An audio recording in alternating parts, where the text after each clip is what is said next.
engine running. Liftoff. We have a liftoff. Good evening. It is 5:09. There is breaking news out of the White House. General Kelly has told the president he is willing to resign. You know, I put up a piece at the Resurgent this morning saying maybe he should, but if he does, others need to go with him. There's a troubling report in the Washington Post that General Kelly was willing to stand by Rob Porter, the staff secretary in the White House, after seeing a picture of the black eye. I want to avoid this subject for a lot of reasons. It is bad, but I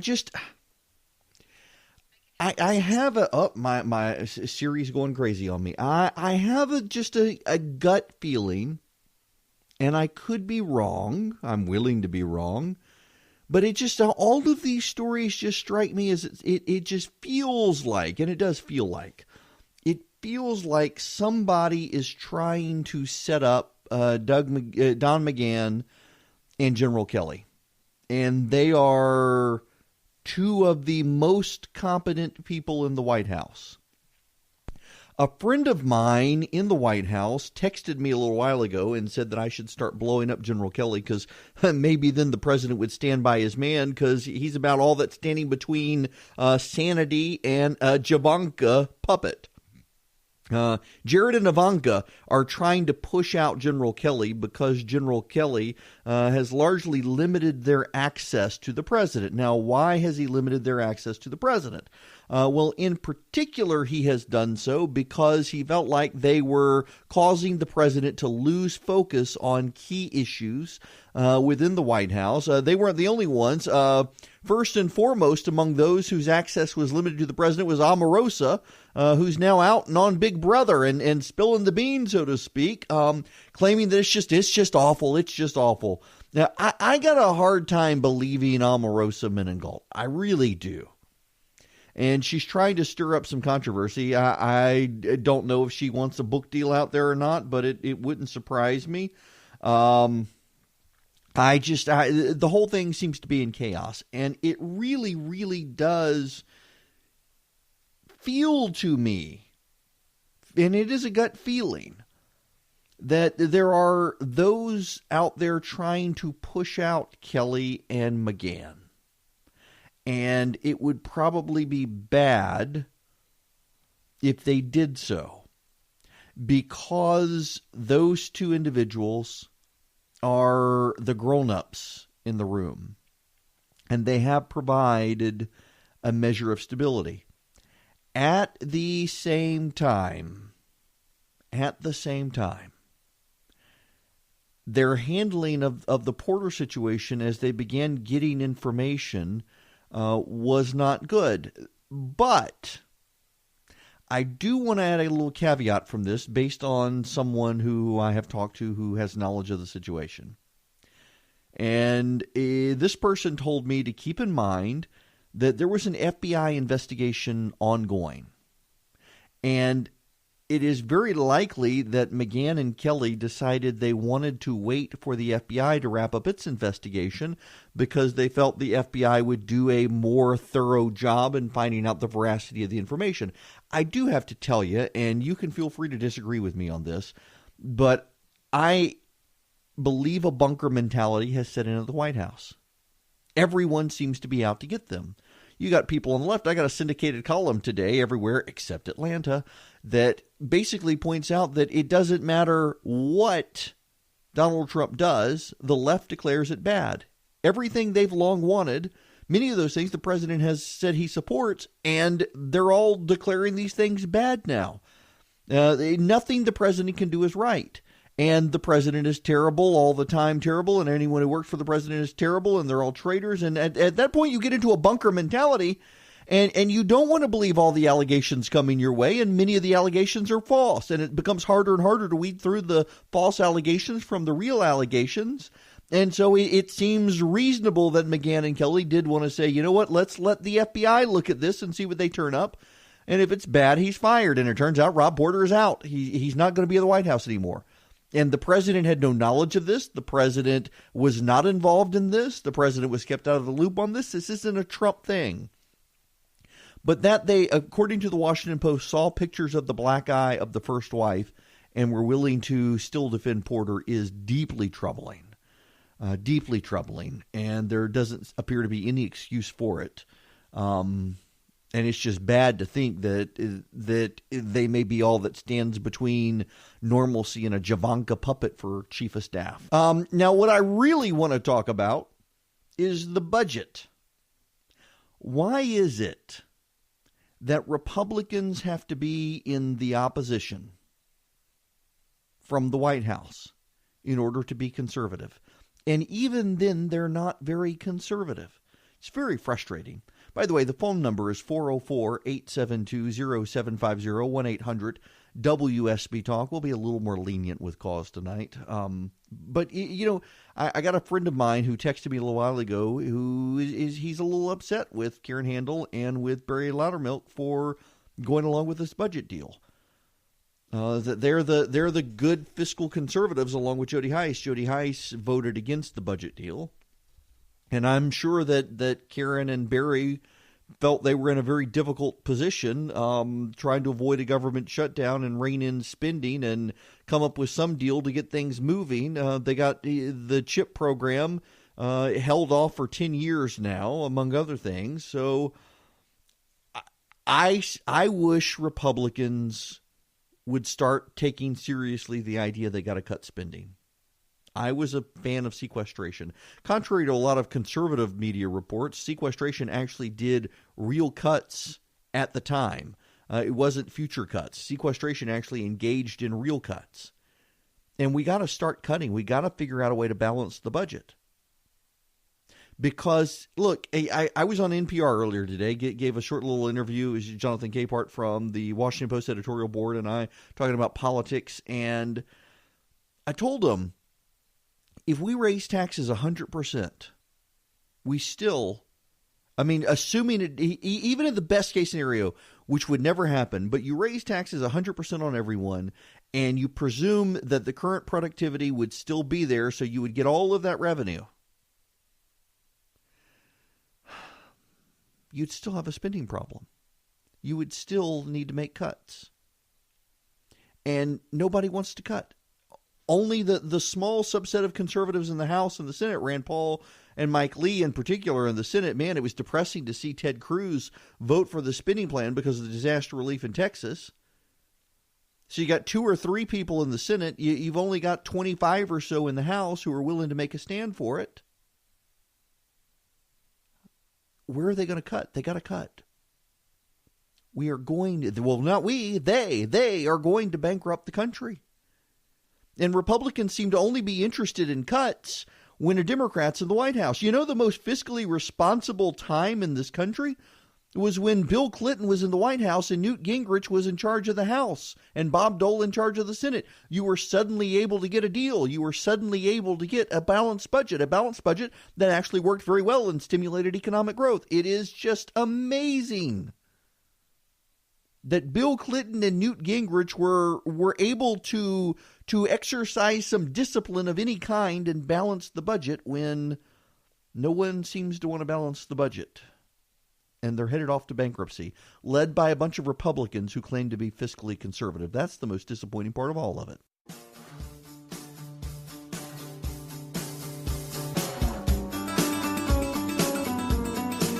It is 25 after the hour. The phone number 404-872-0750, 1-800 WSB I want to get into the immigration situation as well. Mitch McConnell structuring a deal to let Democrats, basically an open process for immigration, which means for every amendment Republicans get, Democrats are going to get an amendment in the Senate, this open process, so they can get a more liberal piece of legislation. Probably won't be able to pass the House. I'll tell you what I know here in a minute. But first, thanks to Casey Cagle last night for stopping by, spending an hour. If you want to hear the interview, you can text the word show to 444-999, 444-999.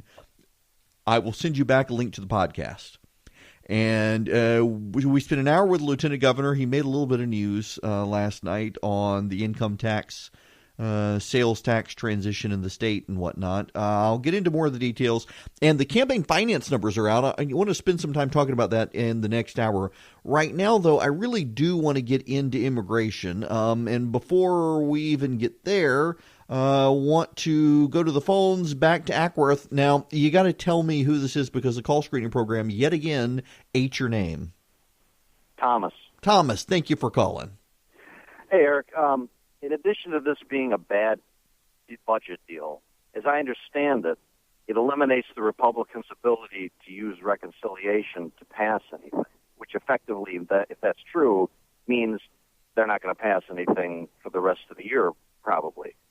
Is this a sign that McConnell may move to eliminating the filibuster for legislation? And I wanted to know from you, do you agree with me that that is a good idea since the Democrats are most certainly going to do it when they gain control of the Senate one day?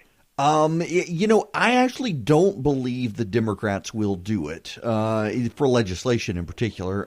The main reason I don't believe Democrats will do it is because they could have done it and they didn't when they were trying to get rid of the judicial filibuster. They gave a lot of serious thought to it, and a majority of the Democrats were opposed to it. You now have guys like Ted Cruz coming out saying, let's go on and get rid of it. Listen, I think getting rid of the filibuster is a terrible idea because it is the last thing conservatives have to stop the growth of government. And even rarely then is it able to be used. But when it can be deployed, for example, Rand Paul last night, at least being able to slow things down, I really don't think the Democrats want to do it. What I do think, though, on this issue, even after McConnell got rid of it for the, you don't think that they'll basically say, well, since McConnell got rid of it for judicial nominees, this is our no, because remember they got rid of it for judicial nominees except for the Supreme Court. So the Democrats got rid of it for all appointees except the Supreme Court. And then McConnell added on to that. And even then there was a great Democratic freakout that they would do it to legislation. So I don't think they will. On the other, they can only use reconciliation once a year, so they haven't gotten rid of it. They've just already used it for the fiscal year. They did it back in December. So they've used their reconciliation for the year. They can't use it again until after October.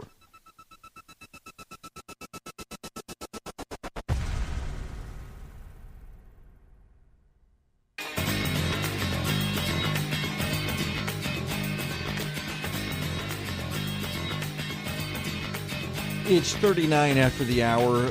Let me get into immigration here, but I do hope you paid attention in the bottom of the news hour that they want to tax your streaming services in our state legislature.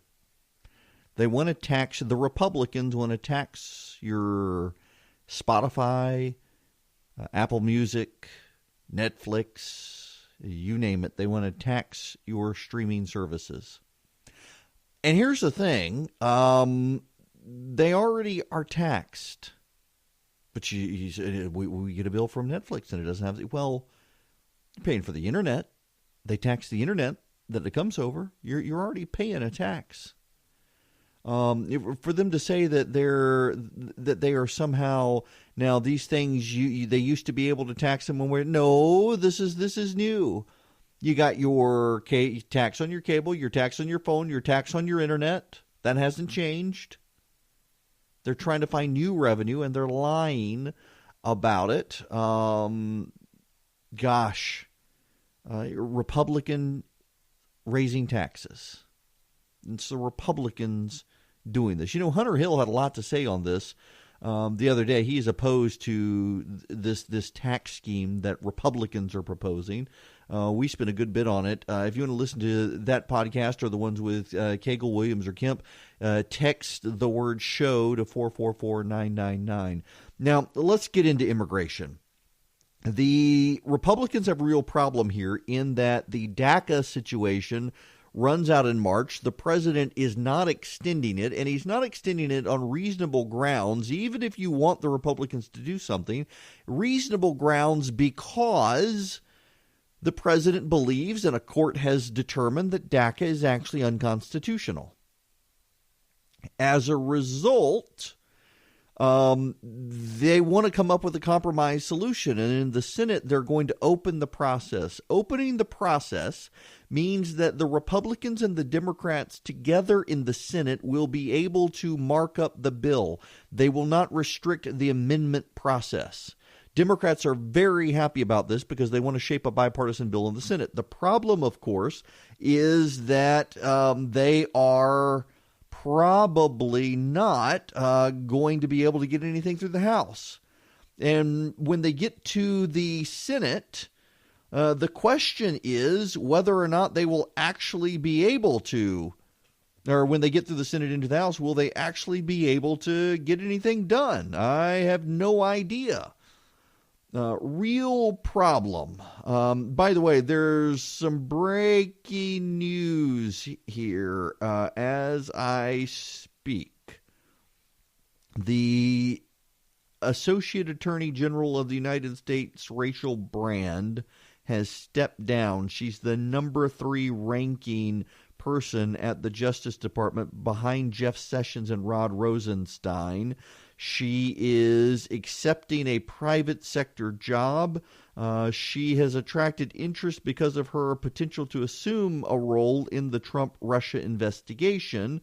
Rod Rosenstein, having been repeatedly implicated by Republicans as someone who screwed up, if he fired or quit, the obligations would have fallen to Rachel Brand. There appear to be some sources suspecting, saying that they were rushing to, she wanted to rush to get out of the way before anything fell her way. She wanted nothing to do with it. So, bit of breaking news as we're speaking here. Rachel Brand, number 3 of the Justice Department, out the door. And, you know, the Justice Department is going to have to deal with the immigration issue as well. They're going to have to deal with the immigration issue because if the House Republicans can't figure out a way to get a deal with the Senate, they're just going to kick the can down the road. Paul Ryan today was already suggesting they may have to just do a 1 or 2 year deal to leave the DACA recipients here. But keep in mind, the Democrats are just as divided as Republicans. Democrats aren't sure what class of people they want to give citizenship to. Some of them want an all or nothing approach, that every illegal alien in this country should be made a citizen. But other Democrats just want to do DACA and their parents. Republicans and Democrats alike really divided on the issue, which is another reason probably McConnell wants an open process in the Senate. We'll see. You know, I'm really concerned that whatever deal we get in the House, it's not going to help Republicans in November, and they continue to need to mitigate damage that's going to happen with this Democratic wave. And yeah, I mean, I do think that what we're seeing, again, I told you guys I was in a meeting last month, you can call it a super secret meeting of the vast right-wing conspiracy, where I was in the room with about 40 conservative leaders from around the country, including a lot of the political shop from the RNC and the White House. And in closed doors, they're all talking about that we need to mitigate what is a real Democratic wave of motivated Democratic voters. I mean, these are White House and RNC people saying this. In public, they're not. In public, they're playing a confidence game that it's no big deal, no time to panic. Behind the scenes, they're starting to get really worried about it. None of them think the president will really be impeached if the Republicans lose the House, but they do think it'll completely railroad his agenda, and there'll just be tons of hearings and investigations from House Democrats. They're also worried about the Senate. Will they lose the Supreme Court because the Senate swings to the Democrats? That's a real concern. And Republicans really believe they need to get an immigration deal hammered out right now because privately they think if the nation turns to the Democrats, that President Trump will want to cut a deal with them next year, and they would rather the deal be cut on their terms. The question is what they can get. Right now, I think the White House deal is probably the most reasonable, that being that you give the 1.8 million DACA recipients citizenship and take them off the table, deprive the Democrats of a future photo op, because most people in the country believe they should have citizenship. Whether you do or not is beside the point. Most people in the country do believe that the kids who were brought over here by their parents should, but they don't believe the parents should. So if you give the kids citizenship, the Democrats no longer have them for a photo op to say, hey, give all these people citizenship too, because that's the only class of illegal alien that a majority of people in this country believe should have citizenship. And I personally think the Republicans would be smart to go on, do that, deprive the Democrats of these kids moving forward as pawns in the immigration negotiations. And then either round everybody else up and deport them or give their parents resident alien status. Don't give them citizenship. The parents, there's no business giving them citizenship. They probably don't even want it anyway.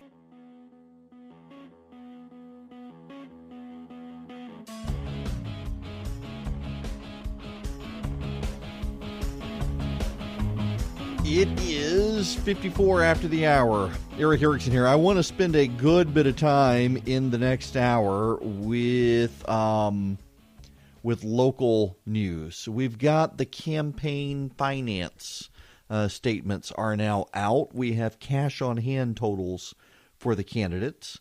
And it is, well, there's some interesting data in there on the Democratic side and on the Republican side. Some very interesting data about the gubernatorial candidates, among others.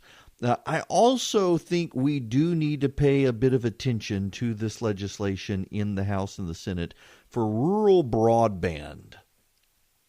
They want to raise your taxes. If you're listening to the sound of my voice, you probably have access to high-speed internet.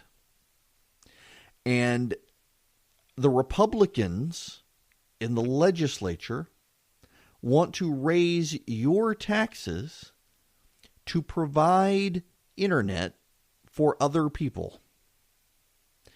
And one of the things they want to do is to let the Georgia Technology Authority, I think it is, the GTA, manage this, which failed an audit. Michael Williams talked about this in our conversation earlier this week. They failed an audit. The Technology Authority did. In fact, it was so bad they didn't even make the audit public, according to Michael Williams. And so the legislature wants to raise your taxes and let an authority that failed an audit manage the money. And what do they want to tax? They want to tax your Netflix. They want to tax your Apple Music. They want to tax Pandora. They want to tax Spotify. They want to tax Amazon Prime, your Amazon Prime account. All of these things they want to tax, which is just ridiculous. Surely there is a better way to do this. We got a big windfall coming in. They don't want to restructure taxes on that yet. To some degree, that makes sense. Casey Cagle last night gave a sound defense of this, but taxing your Netflix and whatnot, I think, is a terrible idea. When do Republicans start behaving like Republicans? We'll talk about all this and more next hour.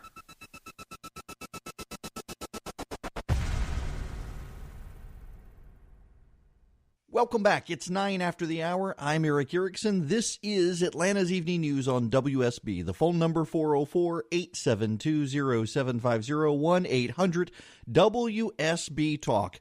One of the things that has come up repeatedly with the candidates, in fact, we spent a great deal of time on education last night with Casey Cagle. I did not know about the German program. When he first said it, it's essentially a German vocational program. It's modeled after something in Germany where kids in high schools can partner up with industries and they get job skills. They even get some income while they're in high school. And so they get out and they're trained for a particular job. And Casey Cagle said he worked very hard to get this implemented in the state. The original pilot program was down in Coweta County. And I actually heard from some parents afterwards whose kids are involved in the program and say it's very, very good. Education has been a very big issue in the state, and school reform advocates have been very frustrated with the state legislature being unwilling to advance real school choice initiatives.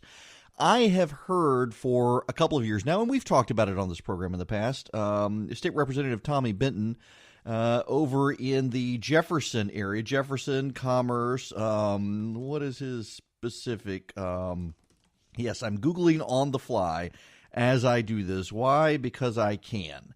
He is the Secretary of the Education Committee. He's on the Rules Committee, the Transportation Committee, the Appropriations Committee. He's a retired teacher He is an insider's insider, and he's been, according to multiple advocates for school choice and school reform in Georgia, one of the stumbling blocks of school choice. And he's never really had a compelling competitor in a Republican primary. And for years, people have said the Speaker of the House and guys like Tommy Benton are the impediments to major school reform in Georgia. And I am pleased to say that Tommy Benton not only has a real competitor right now in Georgia, but he is also his competitor ahead of him in the polls. And if you're in the Jefferson, if you're in the Commerce, the Houston area, is it Houston? Yeah, it's Houston, isn't it? Houston, Jefferson, Commerce. Where else are the parts of the State House district? You got Jefferson, Harrisburg, Newton, parts. You got most of Commerce there, Miller, Talmo, Pendergrass, all those areas. If you're in that area, Tommy Benton is your representative. It's House District 31. And he's got a competitor named Sam Thomas. Sam Thomas, young guy ahead in the polls. I know Sam. He actually writes at The Resurgent. I know him and his dad. They both write there. Good Christian guy, solidly conservative. And he's probably not going to outraise a guy like Benton who has all of his incumbency connections, but he's intending to outwork him. And it's showing right now in the polls. And I hope you will consider, if you recognize the name Sam Thomas as he comes door to door in your area and working with his grassroots team there, I hope you'll consider and just understand that if you're out there in the Pendergrass, the Jefferson, the Commerce area, and you support school reform in Georgia, one of the major stumbling blocks is your state representative. And so when you see Sam Thomas, when you see his signs, you remember that he supports real school reform in Georgia. He supports real conservative policies. And I hope out there in that part of the state, you will consider supporting Sam Thomas for the state house. He is working hard, and I hope we can get him across the finish line. And he'll depend on you guys out there in that district getting him across the finish line. Okay, I want to review the campaign finance data because the data is out there now, and we've got all the disclosures in. We can see how this race is shaping up. There is a surprise. There actually is a legitimate surprise on the Democratic side in that Stacey Evans, a lot of people thought she would not be able to be competitive against Stacey Abrams, and yet she is. She actually collected more than Stacey Abrams. So here's how, let's break this down. This is from the AJC. This is the period from July 1st to January 31st, so we can see how everything is shaping up. Stacey Abrams has raised $1.7 million, has $460,000 on hand. She's raised $2.3 million total. Casey Cagle has raised $4 million, has $5.75 million on hand. He's raised $6.7 million total. Stacey Evans has raised $2.3 million. She's got $1.5 million on hand. This includes $1 million loan and a $250,000 check. Hunter Hill has raised $1.1 million in this period. He's got cash on, or he's raised total $2.2 million. He's got cash on hand of $1.5 million. Brian Kemp has raised $1.2 million. For a total raised of $2.9 million, he's got cash on hand of $2.1 million. Clay Tippins has raised $2.1 million with a $450,000 loan. He's got cash on hand of $1.7 million. Michael Williams has raised $230,000 this period. He put in a loan of $500,000. He's got cash on hand of $1.3 million. Total, he's raised $1.8 million with $1.5 million in loans. Now, let me break this down for you because those are a lot of numbers. Here's the thing that stands out to me. Stacey Abrams has raised $2.3 million, but she's only got $460,000 cash on hand. She's perceived as the Democratic frontrunner. Now compare that to Casey Cagle, who's raised $6.7 million total and has $5.75 million cash on hand. That is a huge discrepancy right there. Now let's look at Stacey Evans on the Democratic side. She has raised $2.3 million since she jumped into the race. That includes $1 million loan and a $250,000 check. So she's actually, raised about $1 million compared to Stacey Abrams having raised $2.3 million. But this is key. Stacey Evans has $1.5 million cash on hand in the bank, meaning she could spend it all today if she needed. That's Stacey Evans has $1.5 million. This is so complicated. Two Stacey's. Stacey Abrams only has $460,000 in the bank. That suggests a very high burn rate for Stacey Abrams, and I'm not sure what she's doing with it. It may very well be she's paying for grassroots or whatnot. But a very interesting dynamic shaping up here, and a very interesting dynamic on the Republican side. I want to break down these numbers a little bit more when we get back, because you can start to see this race shaping up, and it's actually, to some degree, shaping up along expected lines. Hey, real quick, before we get back into everything else, I know you guys have been hearing the ads about the cruise with my family this summer. I hope you'll consider it. And I know some of you are a little bit shy about the price. I totally get that. It's like a 7-star ship. In fact, Forbes ran an article that the ship does a Pacific cruise at one part of the year, and it's considered like the most luxurious cruise on the planet. We're not up to that level, but it is going to be very nice. But the travel company is really willing to work with you and build a package for you so that you can come. I hope you'll consider at least calling them.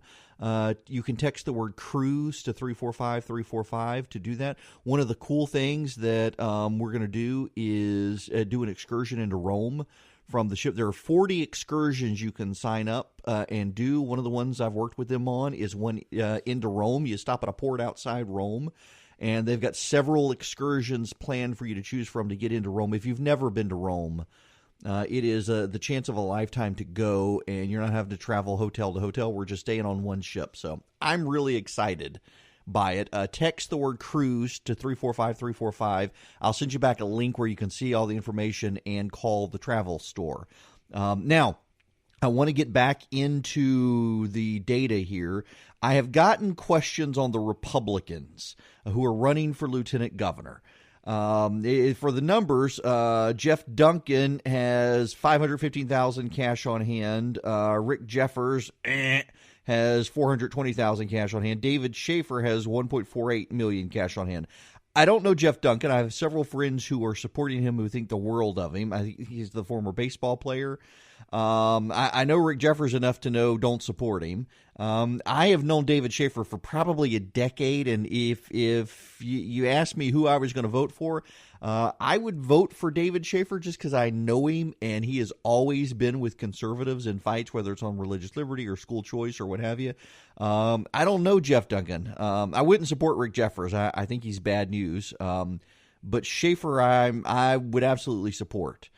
He has always stood with conservatives. Going back to when I was in the college Republicans back at Mercer, David was involved in various levels in politics in Georgia, has always lined up with conservatives and always been willing to fight with conservatives. So I'm definitely voting for David in May, I guess the primary is. I don't know anything about Jeff Duncan. I don't want to say anything bad about him. I have friends who think very highly of him and are supporting him, and he's doing a real good job campaigning and raising money.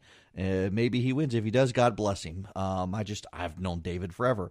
Rick Jeffers, though, I know enough to know don't support him. Now, when we come back, more on the governor's race. 39 after the hour, Eric Erickson here, News 95.5, AM 750 WSB. The phone number 404-872-0750, 1-800-WSB Talk. Don't forget, if you want to listen to Casey Cagle's interview from last night, he made some news on the income tax and the windfall Georgia might get, and on the faith-based adoption protections. Great interview with him, and you can text the word show to 444-999, and I will send you back a link for the podcast.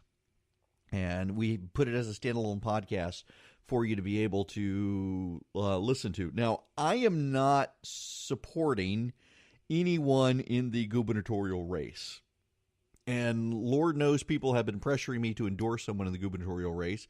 I think there are enough people running in this race on both sides, and I'm happy to have both sides come on and introduce themselves to you. As an aside, several of you have sent me emails, and you said you wish I pushed more and probed them more in these interviews. And as I've told y'all on the radio, and I've told them, this first interview there are so many of them running. They deserve a chance to introduce themselves to you on their terms. What their vision is, who they are, what their background is, what their big positions are. And I will bring them all back in and be more probative of them at a later date. I would love to do a debate between the Republican candidates. But I don't think it's my place in the very first interview, just like I did with the 6th District, had them once and asked them introductory questions, and then had them the second time and asked them sharper questions based on their record, positions, and contradictions. But do that first. So anyway, this race is shaping up, I think, as a lot of people saw it. Clay Tippins, I think, is one of the wild cards. And it's based on the cash on hand. Brian Kemp and Casey Cagle are the front runners on the Republican side. Casey Cagle is the front runner. Brian Kemp, I think, right now is shaping up to be the alternative to Casey Cagle for a lot of people, and it is by virtue just of being another statewide office holder. He's had to run statewide before. He's had to build campaigns statewide before. He's had to build operations county by county, and he's doing that right now. I know his campaign has told me they've got a campaign operation in all 159 counties. I believe he and Casey may be the only two. One of the others may as well. I think what's interesting, though, is Hunter Hill. Let me give you the cash on hand again. Casey Cagle has $6.7 million cash on hand. That is the highest of anybody. Second highest is Brian Kemp. He's got $2.1 million cash on hand. Pretty significant chunk of change. But then after that, Hunter Hill has $1.5 million cash on hand and has raised $2.2 million. What's interesting about that is Kemp's raised $2.9 million. Hunter Hill has raised $2.2 million. That's a really significant, solid chunk of change for a state senator who left his seat to run and raise that amount of money. Now, Michael Williams as well, who's an incumbent, he is kind of hindered right now, like Casey Cagle is. They're not allowed to fundraise during the session. And he is largely self-funded. And so when you hear the numbers about Casey Cagle, for example, Michael Williams, I mean, we addressed this in his interview. He's raised $230,000 this period. Now, that sounds not good. I mean, let me just give you the numbers. One candidate's raised 1.7, another's raised 4 million, another's raised 2.3, another's raised 1.1, another's raised 1.2, another's raised 2.1, and then you got 230,000 with Michael Williams. But Williams, you've got to remember, is self-funding his race by and large. He's not accepting lobbyist contributions. He's not accepting PAC contributions. He's only accepting small dollar contributions. And he wants this to be something that sets him apart from the other guys who he's probably right. As they raise large sums of money, he can use a bit of political jujitsu and say, look, they're bought and paid for. I'm not. I'm taking money from bartenders and barbershop owners and small businessmen and stay-at-home moms and teachers. And he's trying to use that along with his own money. Now, he's put into he's got $1.3 million cash on hand, which is it's the least of the Republican candidates, but it's not far behind Clay Tippins. He has put in a $500,000 loan this period with $1.5 million total in loans to fund this. So keep that picture in mind. He's doing this intentionally. Look at the cash on hand numbers, not what's raised with each of these candidates. And I just find it very interesting that Stacey Abrams, who is I think the front runner on the Democratic side right now, has the least cash on hand. And the question is she building up a grassroots organization with it? If so, she may be able to offset a lack of money in the bank for a ground team across the state. Hey, before I forget, we have locked down a new interview schedule with Clay Tippins. I will let you guys know when we've got it, when I've got the Eventbrite page set up. We didn't get locked down, I think, until yesterday, and I didn't get a chance to do it today, but we have locked that in. We are working to schedule times with Stacey Abrams and Stacey Evans, and I think they've been able to hear the types of interviews I'm doing for this initial round, and we want them to be comfortable as well. I realize we're mostly a conservative audience, but they're running for governor of Georgia. I think they have a right to introduce themselves to you as well.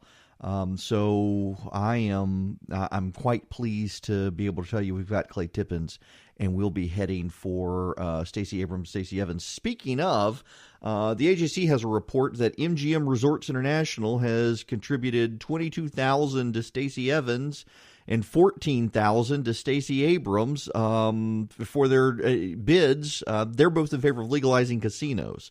The 5 leading contenders right now on the GOP side are opposed, and Nathan Deal is opposed as well. So they're throwing their money to the Democrats.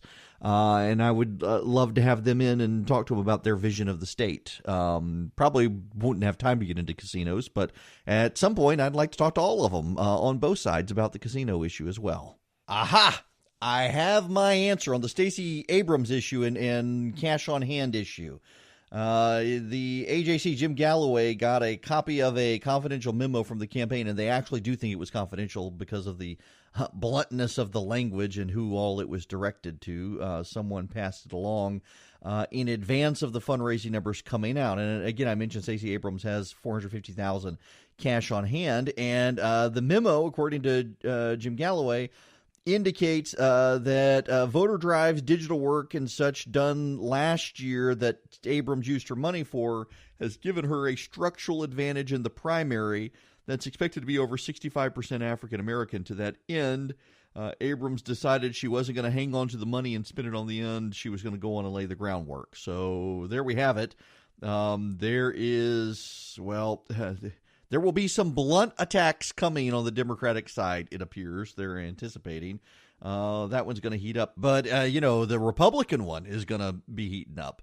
It is going to be very interesting to see how they position themselves.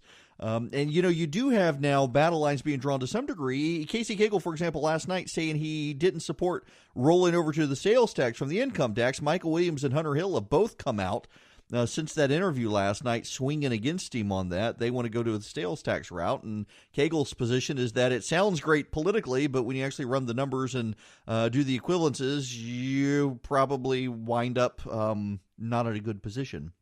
So we will see how all this stuff shapes out. Now, one housekeeping note for you. I'm on Meet the Press on Sunday. I'm headed up to Washington tomorrow evening after Little League practice. So keep that in mind. I will be on Meet the Press on NBC on Sunday. And otherwise, I will see you guys on Monday. Y'all have a good weekend. Stay dry if you can, and stay with WSB to find out the latest on the weather.